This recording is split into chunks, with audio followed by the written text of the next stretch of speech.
I'd like to introduce to you James Mulholland, who is an assistant professor of English at Wheaton College and has graciously agreed to speak to us this evening a little bit about Jane Austen. He could go on, I'm sure, for weeks about Jane Austen, but he has very little time tonight, so he's going to pack a lot in.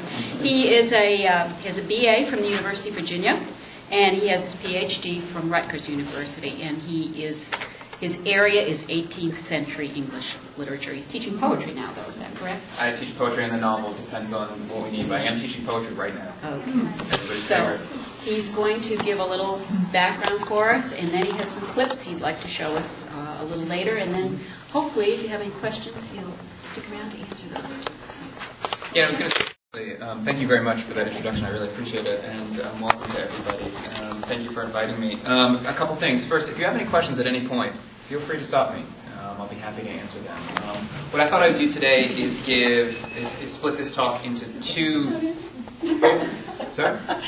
Right on, sir. Oh no, ma'am. What, sorry? They talk about Derbyshire all the time. Yeah. It's not on there. Map. Yeah. There is a place though. There is a place. Oh, okay. And it would be sort of east in this area right here. Oh. And I suspect this is from a chronology of, it didn't photocopy very well, from a new book that just came out from Deirdre LaFay called A Chronology of Jane Austen and Her Family. It's a massive book, and it basically documents almost day by day everything that was imagined to have happened in Jane Austen's life, her family's life, and then in Jane Austen's studies afterwards up into the present. So it's incredibly meticulous. And this is a map that she put together of significant locations in Jane Austen's life.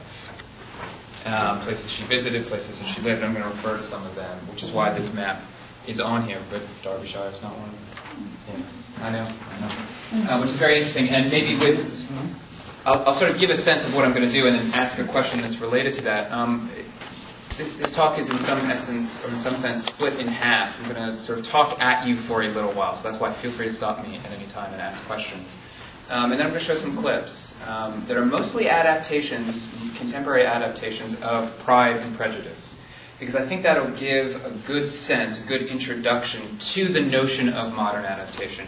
And in particular to what the topic of this talk is. It's sort of vaguely titled, Austen in Love, Modern Readers, and Adaptation of Jane Austen's Novels. And that's why this map is included. That's why I'm going to talk about this more in a second, an engraving from significantly earlier than Jane Austen's life, from the early 18th century, a Hogarth engraving called The Marriage Contract. And I'm going to talk a lot, towards the end of my talk, about marriage, the sort of central topic, as many of us conceive of it, of Jane Austen's novels. And I'm going to try to give us a pretty detailed sense of what she's doing with that social convention. And then I'll use the clips to give some sense or an introduction to the film that you're going to be seeing in this series. So we'll get to all of this a little bit more in a second. I really wanted to start just by giving some background to Jane Austen's biography. During her life, she was really an author with some middling success, an anonymous author of novels directed primarily toward women. Now her novels occupy an absolutely central place in the canon of English literature, and she's considered one of the language's greatest authors. So I wanted to give some sense of what happened. How did this come about? And this is a very difficult thing to do, largely because while a lot is known about Jane Austen's life, her letters, something that's a really insightful way to learn about an author, were almost all destroyed at the end of her life by her sister. It's estimated that there's only about 10% of her letters that are still surviving, and a great number of those have been redacted, things have been deleted. This has provoked a lot of speculation about her life, most of which I think is probably unwarranted. A lot of this has to do with the way in which Jane Austen's life and her biography were controlled by her family in very specific ways, and I'll talk more about that in a second. Jane Austen was born in December 1775. She lived until the age of 41, dying in 1817. She was one of 8 children, 6 brothers and 1 sister, in a fairly well-established gentry family that lived in Hampshire. And this is the county that gives the name now to New Hampshire. Austen was brought up, as daughters often were in English gentry families. She was educated by her father. She was sent as a young girl to boarding school with her sister, where she probably learned French, spelling, needlework, dancing, and other social skills, reading drama, maybe a little bit of poetry. Not reading, noticeably, one of the forms that she would become best at, novels. One of her brothers, Henry, claimed that she was extremely fond of dancing, something that he claimed she was very, very good at. And it is thought that Austen began writing in 1787, a series of works, short sketches, short stories, and poems. And one of the things that's not often known about Jane Austen is that she was a poet. And she wrote a lot of poetry as a young woman. It's one of the things that's not remembered about her now. These pieces were often composed for the amusement of her family. Austen wrote throughout the 1790s, and many of these works served as origins of her later novels. All of them were epistolary novels. That is to say, they were novels in letters, novels that appeared exclusively in the form of letters, although if you've probably noticed, her novels aren't now. And that's because she revised all of these epistolary works in the 1790s and the early 19th century after they were consistently rejected by publishers. As was common for unmarried women of her social status, Austen lived her entire life with her family.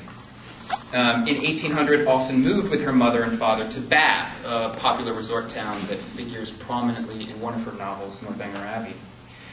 It was during this time, in 1802, that Austen received and rejected what is thought to be the only marriage proposal of her life. It was a proposal from a cousin of hers. This was likely a very significant event in her life, and I'll talk more about why that's the case.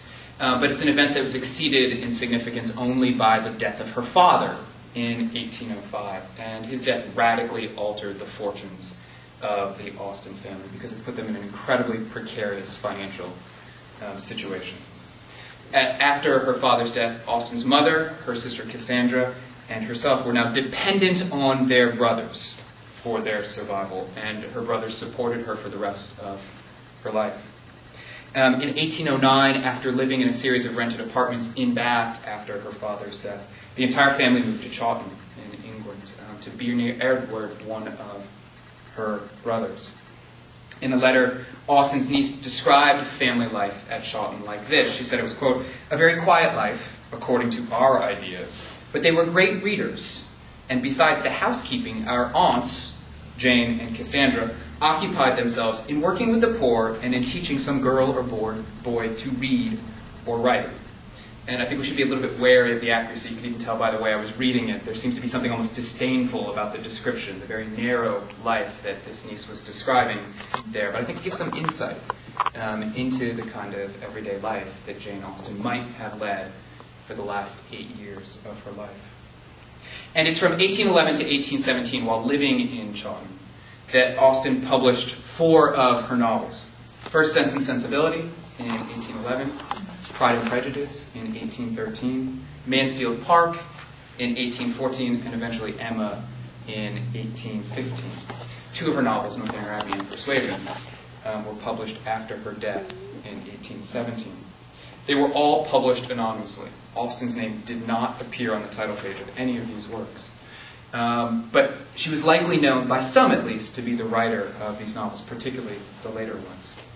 She continued to write until months before her death, writing to the very end. She passed away in Winchester from what now is suggested to be Addison's disease, although there's no way in which we could ever be sure about that. She was in Winchester seeking medical treatment. She died there. She's actually buried in the cathedral there, so if you're ever in Winchester, you can actually see a memorial to her.